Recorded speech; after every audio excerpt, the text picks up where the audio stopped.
Ginansyado jud ba ka? Hi guys, this is Jesse Alcaraz. I am a certified public accountant, a financial advisor, as well as a college instructor. So, gabi i-discuss nato no unsaon pag-compute sa tong ginansya kung mag-inventory count ta.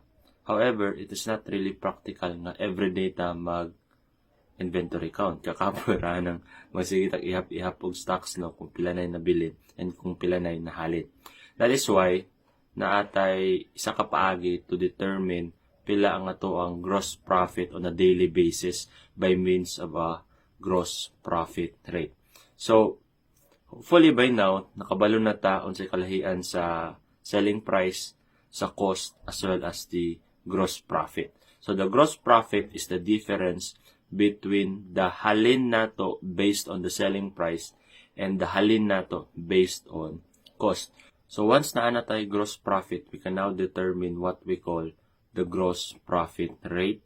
And kani siya nga percentage, we can now use this to estimate. Take note ha, estimate lang ni siya the cost of goods sold as well as the gross profit on a daily basis. So let's have the following items now. So natay tulo ka items diri item A, B, and C with the following selling price and the unit cost. Of course, nasa sila individual gross profit, pero dili nato na siya gamiton because ang buhaton nato is i-average nato na siya.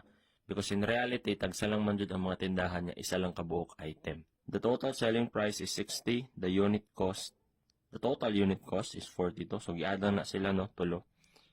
And then we deduct 42 from 60, we will be arriving at the gross profit of 18.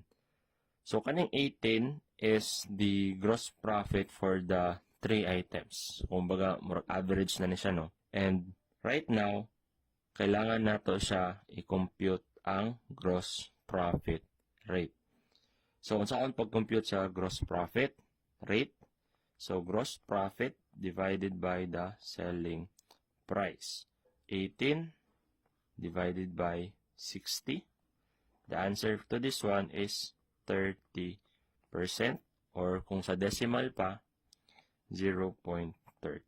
Okay.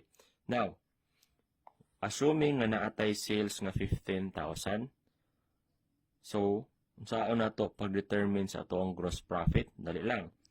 Sales times the 30% gross profit rate.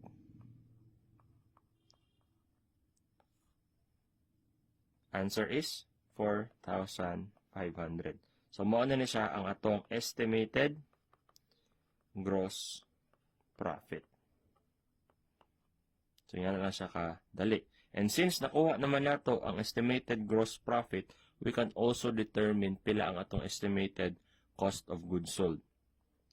So, 15,000, this is our sales. Take note, nato gross profit na 4,500. So, the difference is our COGS. So, pila man na siya. That's 10,500. So, GP.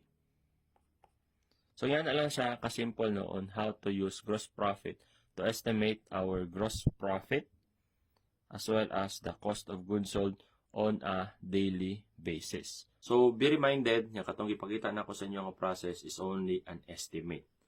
So, you can use that one on a daily basis. However, at the end of the month, kailangan gyapon nato mag-inventory count para makabalo jud ta kung pila jud ang atoang cost of goods sold, pila ang atong inventory beginning and inventory end. Itandi nato to ang atoang estimated gross profit sa actual gross profit, and then we will be able to get the difference.